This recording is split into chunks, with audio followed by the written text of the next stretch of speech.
Welcome to the Real Estate Syndication Show. Whether you are a seasoned investor or building a new real estate business, this is the show for you. Whitney Sewell talks to top experts in the business. Our goal is to help you master real estate syndication. And now your host, Whitney Sewell. This is your daily real estate syndication show. I'm your host, Whitney Sewell. Today, our guest is Scott Hollister. Thanks for being on the show, Scott. Thanks, Whitney. Just a pleasure to be here. Yeah, honored to have you on the show. And I know I've seen your face all over the internet as well, and your podcasts and at different events. And unfortunately, we haven't got to meet directly, but I'm looking forward to this and learning more about you and getting to know you a little bit. But a little about Scott before he gives us some more details. He's a full-time real estate investor and agent, host of the Book Club Interview, combining two of his passions of reading and education. Hosts best-selling authors on his podcast discussing business, real estate, and life. So, Scott, thank you so much again for your time, but give us a little more than that about what your roles in real estate, what you're up to, and then let's dive in. Yeah, sounds good. So I was a Connecticut teacher for 4 years before leaving, I believe 2 or 3 years ago. I think this will be my third year out of teaching, and stepped into 3 roles. So direct lender, 1 of 4 fix and flip capital. I am a licensed agent in Connecticut, kind of helping, house hacking, people that love that 2 to 4 unit, want to live in one, rent out the other units. And third one is investor. What we're up to lately, just wrapped up a 64-acre subdivision in Connecticut that kind of took our whole time and a scope of things. But my wife and I are going to build our dream home. I'm part of it, and keep a large chunk for our farm. So. Wow. Well, that's exciting. That's exciting. Yeah. Right there. Yeah. Well, that's awesome. And before the show, we were talking a little bit about you have this creative approach, and I'd love to hear more about that. I'd love for you to dive into that a little bit, because I think that could help the listener as well. Of course. I think it really started, as a young age, problem solver, just trying to figure out things. And then when I got up into becoming a teacher, we had a high ropes education course, and we taught problem solving, goal setting. So it all kind of led up to where we are, today. And one of my first flips that I was doing and holding as a rental, I got stuck on the refinance, and it was being too aggressive on my tax returns with previous rentals, and all of a sudden debt to income wasn't good to refi out. So, being just a creative person, and I ended up having to bring my girlfriend at the time on to boost debt to income. She got half the house. Luckily, she's my wife today. All worked out. But my mother worked in lending for 30 years, and the last 7, it was hard money. So I was able to broker for her, bring deals through, see what investors were purchasing, see their construction, scope of work. So being a contractor myself previously and swinging a hammer, I could understand the property, the scope of work, the contracting, and then the lending side. So I could have conversations with people and talk about creative solutions. Wait, have you thought about this? Have you thought about this? Because getting to the end of a deal and not being able to perform is the worst. So I try to think 10 steps down the line. What are we going to do? What are our backup options? And are there ways that you could help us to think like that? Like think 10 steps down the line and have those backup options. Do you have any systems, or maybe a system that you use that really helps you to lay those things out, or so you're improving it every time?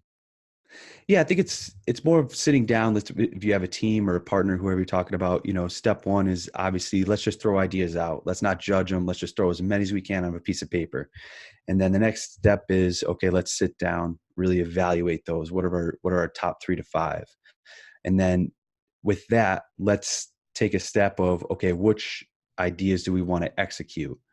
And then put those into effect, see if they work. If not, then you're going to take a step back and reevaluate, and then look down that list again to see what you have. And that's kind of been my whole approach to trying anything in life, right? And I think the biggest thing that I still need work on is that reflection piece of really taking the time to see what worked, what didn't work, so we don't, waste time and, money to try to solve these.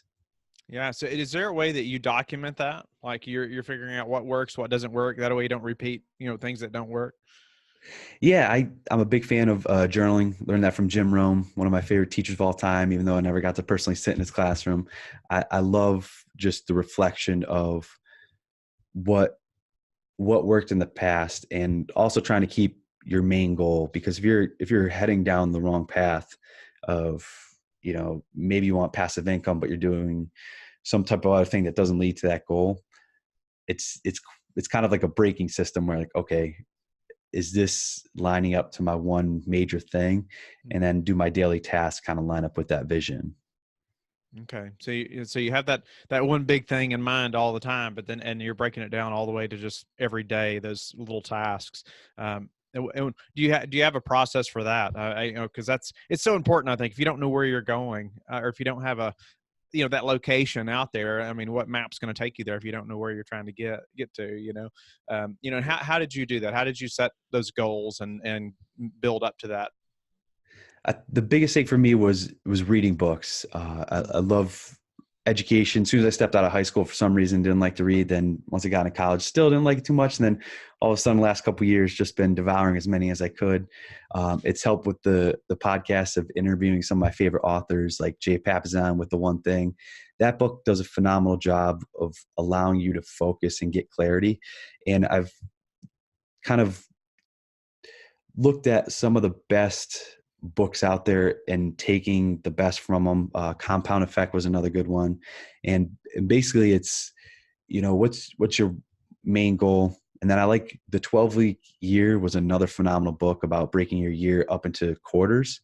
And that 3 months, you're going to have that one major goal as well, but it leads into that, that yearly goal, let's say. And then you break it down to monthly, and then you break it down to weekly, then it's your daily tasks. And you really want to focus on outcomes because you could have a task, but you can't complete that task. It's more of something specific. Let's just say I need to purchase a property in 90 days to give me $200 a month passive cash flow.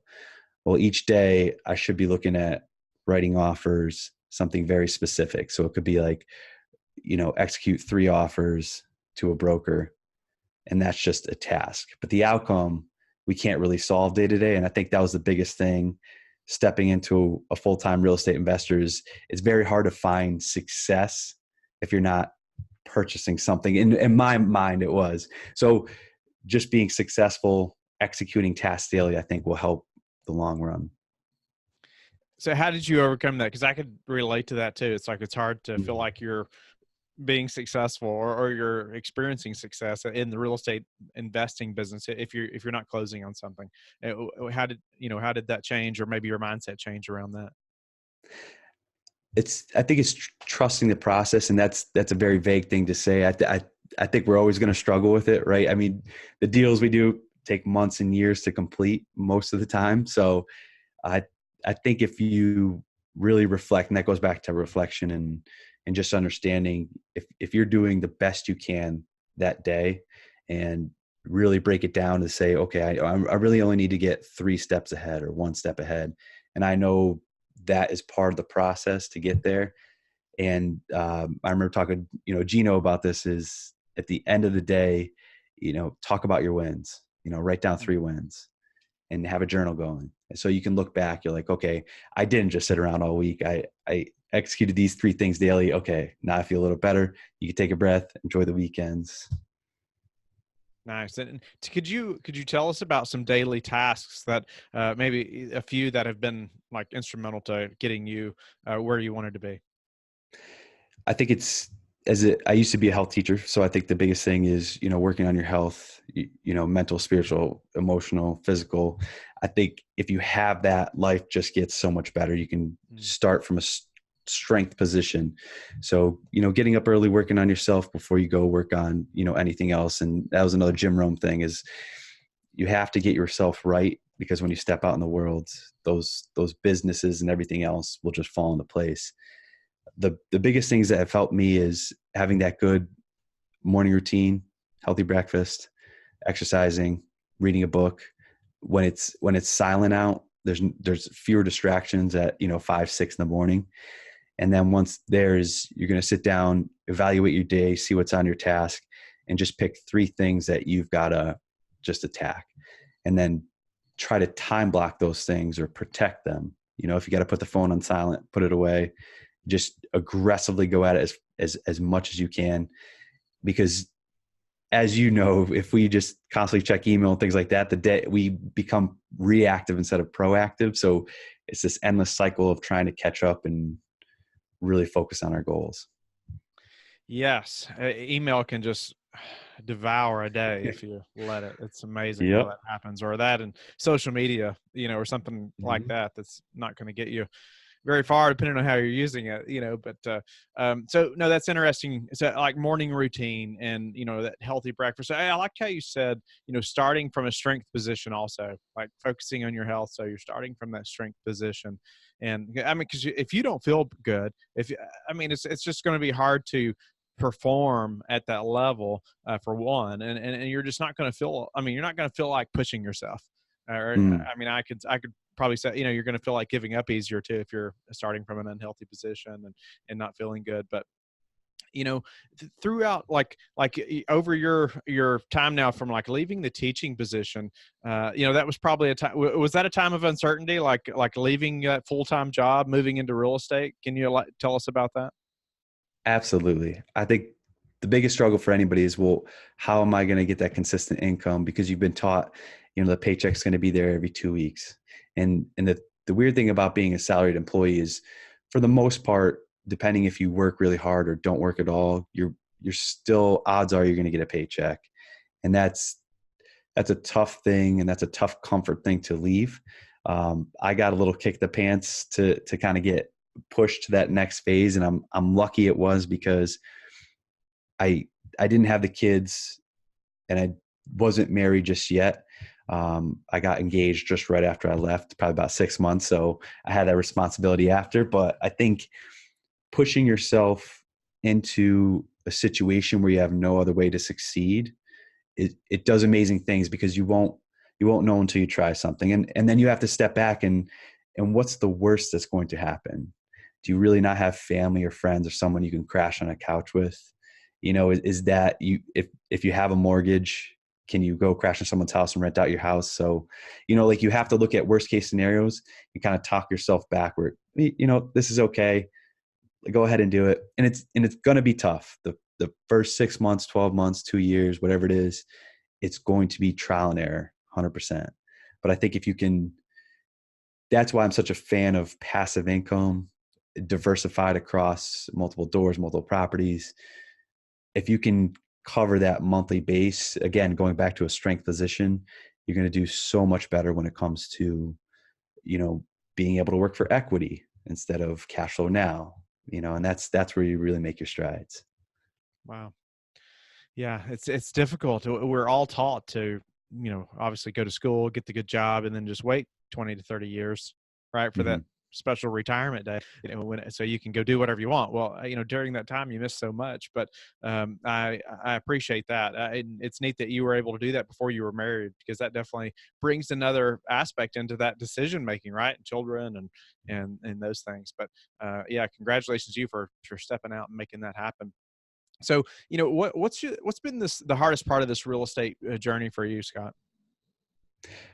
I think it's the 3-part series. It's either you have the time, the experience, or the money, and rarely do you have all three. So each deal presents its own unique opportunity. But if you can look outside yourself, if you don't have the third thing, what is the best way to get across that? And I think and as a deal comes up, let's say we're looking for capital, we might be a little bit short, or, we have the capital, but do we have the experience in that market or that type of heavy rehab?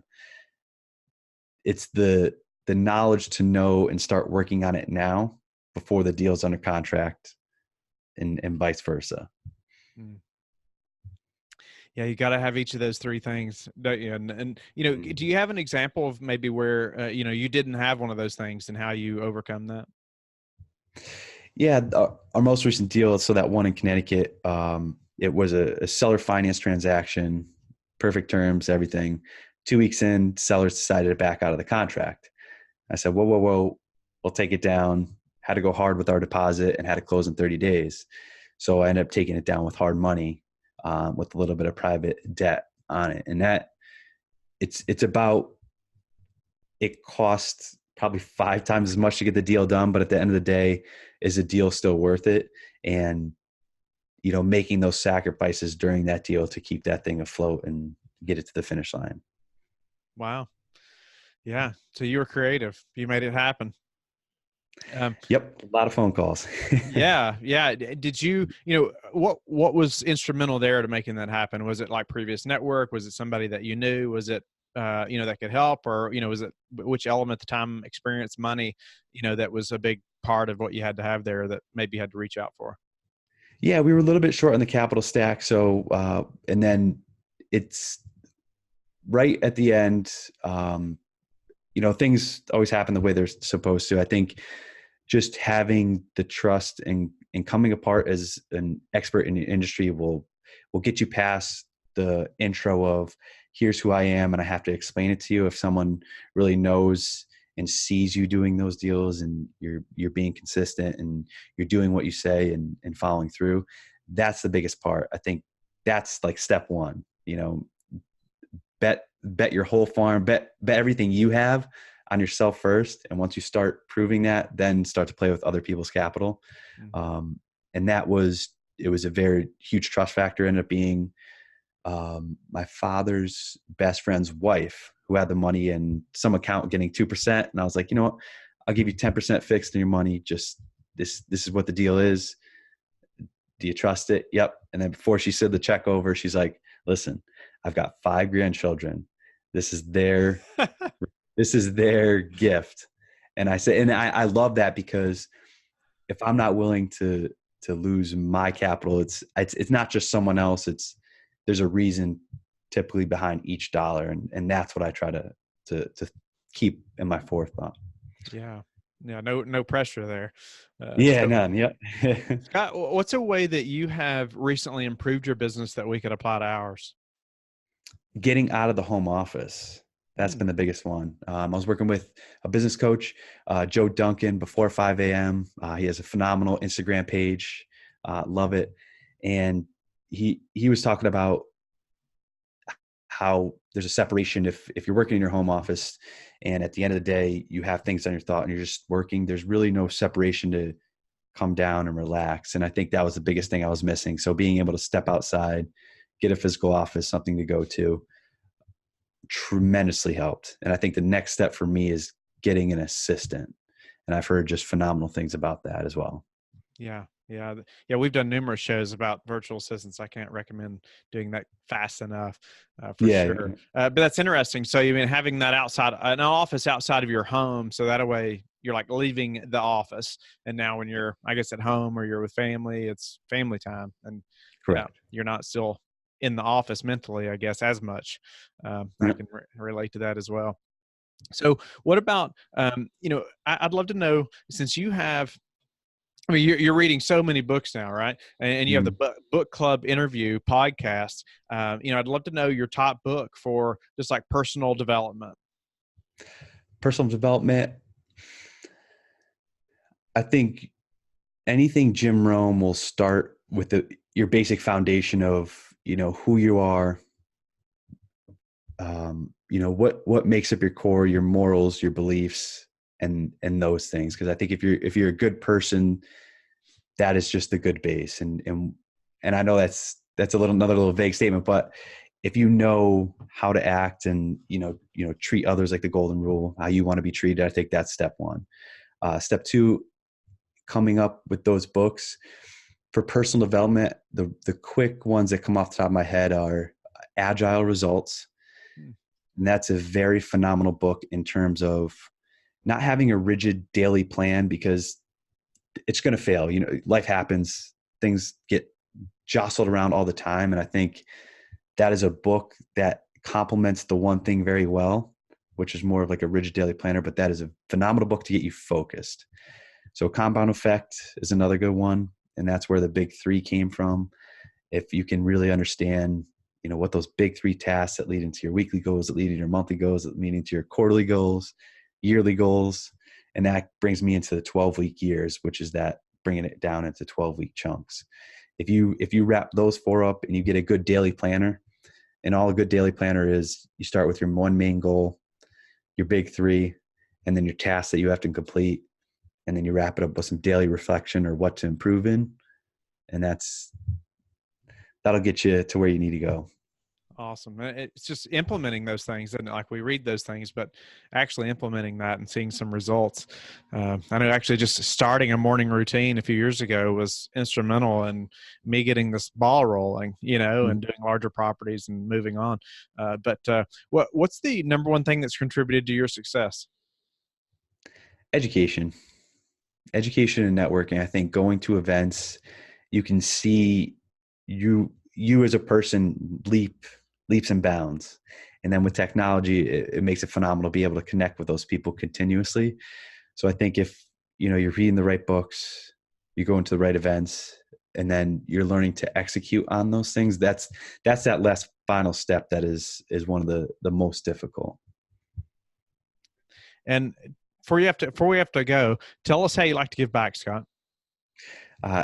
A couple of charities that I love, Hole in the Wall Gang Camp in Ashford, Connecticut, Paul Newman's camp. They do a phenomenal job. Something to look up to. They're a great organization. The other one is Jamie's Run Connecticut for children's cancer research, and those two are my phenomenal ones. I also love Habitat for Humanity. That's another good program to give back as well, and it's always fun to swing a hammer. So it's a win-win. No matter what age you are, it's fun to swing a hammer, right? Yeah. So, but a very important, tell the listeners how they can get in touch with you and about your podcast as well. Yeah. So I host the book club interview where I host, best-selling authors, business, real estate, and life. That is on iTunes. Best way is probably either Facebook or LinkedIn, Scott Hollister. And last one, I'd probably say website, davidwesleyrealestate.com. Thank you for listening to the Real Estate Syndication Show, brought to you by Life Bridge Capital. Life Bridge Capital works with investors nationwide to invest in real estate, while also donating 50% of its profits to assist parents who are committing to adoption. Life Bridge Capital, making a difference, one investor and one child at a time. Connect online at www.lifebridgecapital.com for free material and videos to further your success.